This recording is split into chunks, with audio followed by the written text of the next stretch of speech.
So over the last several months, USC's recruiting buzz has been very positive because they were looking like they were going to get a top 10 class. They were recruiting big-time prospects on the defensive side of the ball. And in the last week, they've had two pretty major decommitments on the defensive line. Justice Terry and Isaiah Gibson, 5-star defensive linemen, both from the state of Georgia. Not long ago, I was talking about USC and the way they're recruiting in 2025, and Brian Smith, our Locked On Recruiting Insider here at the network, said that USC was going to have an incredibly tough time keeping those guys committed. Well, there were a select few USC fans that weren't thrilled with that particular assessment. I'm sure you will all offer Brian your deepest and humblest apologies at this time.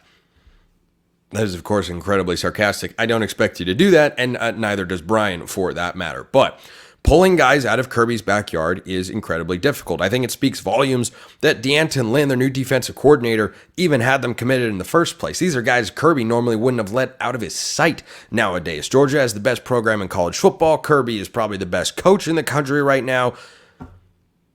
How did they even get to USC in the first place? Well, you got it. I respect USC for making the effort. Unfortunately for them, they couldn't close the deal. Both guys have got crystal balls to Georgia and will probably be a part of a great Bulldogs defense one day. Now, USC's 2025 recruiting class is still inside the top 20, so it is not cratered into oblivion and things are looking bleak and whatnot.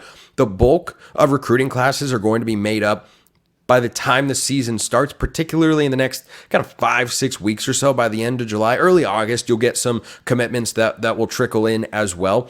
But what I'm looking for USC is, now that you've lost these two guys who were linchpin defensive recruits of their 2025 class, they still have blue chip players on that side of the ball, which is important.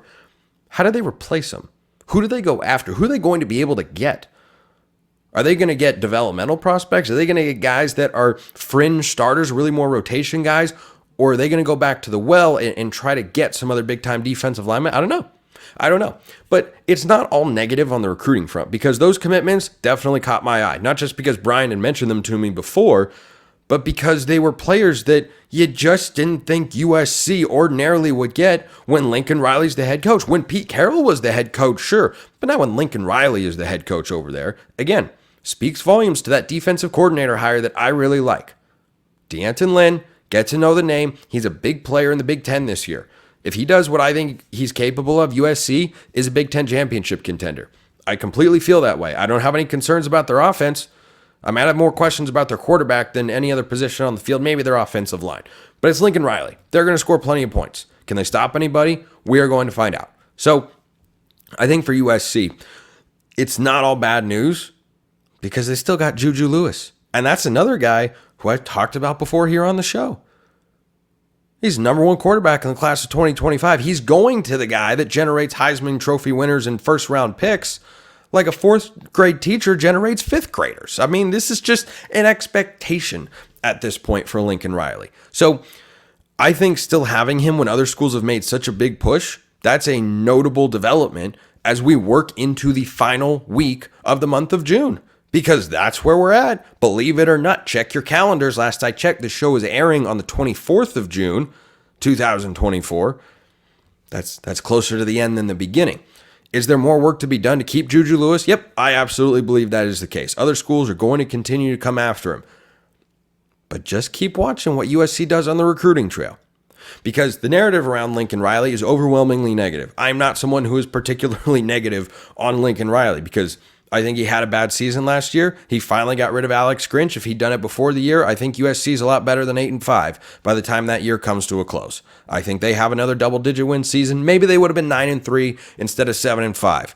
That still would have felt a lot better and a lot different, at the very least, down there in Los Angeles, and the national narrative would be different than it is right now. He had a blind spot. It was Alex Grinch, and he got rid of him. He finally made the change.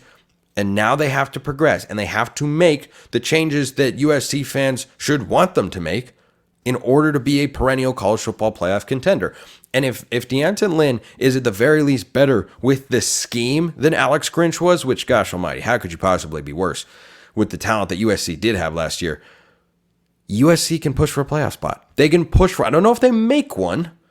I said they can push for one. I was talking about Oklahoma earlier. I don't think Oklahoma can make a playoff spot, But could they push for one?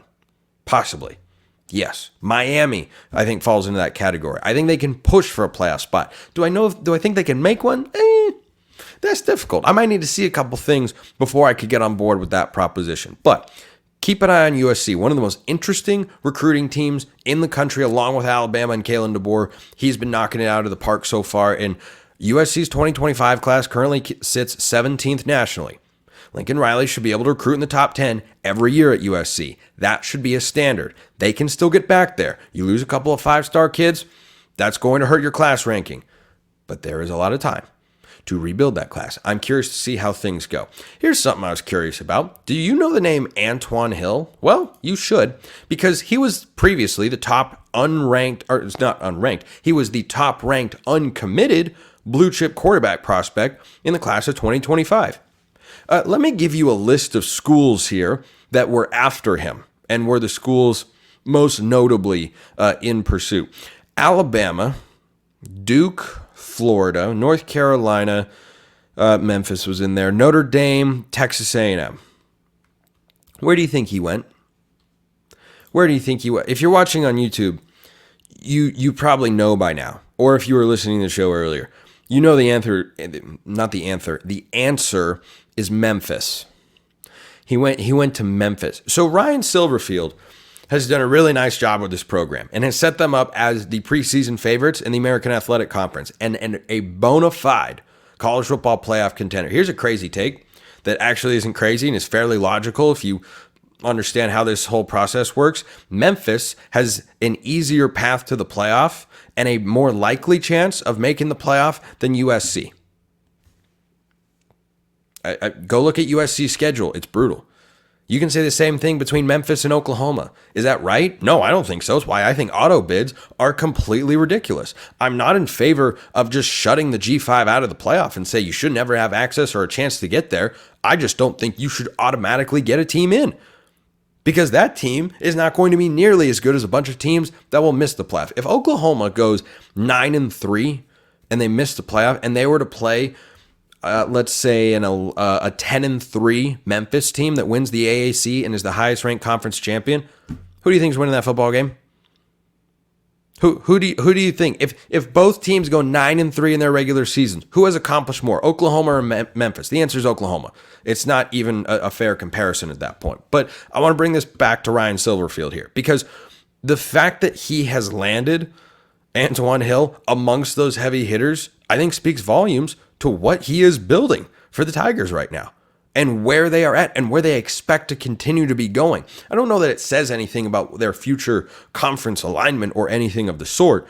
I just found it supremely notable that this guy who's considering SEC schools and ACC schools wound up at an American Athletic Conference school. We'll see if he stays committed. I bet those other schools will keep the full court press on him the entire way. Just like with JuJu Lewis, who's committed to USC right now. These are verbal commitments. No one has signed a national letter of intent. But Memphis being there, however long the G5 gets an auto bid to the playoff, someone's got to take it. I talk about it all the time here on the show because I don't want people to forget. I don't want you to see a team get in and go, wait a minute, why did they have a playoff spot? I'm trying to avoid that potentially unfortunate situation as best I can. And yeah, this is a 2025 player, not 2024. I'm saying that this commitment, if it holds, speaks volumes to what Ryan Silverfield could be building in Memphis right now. Just keep an eye on it, would you? Appreciate everyone listening. I will see you next time. And until then, hope you have a wonderful rest of your day.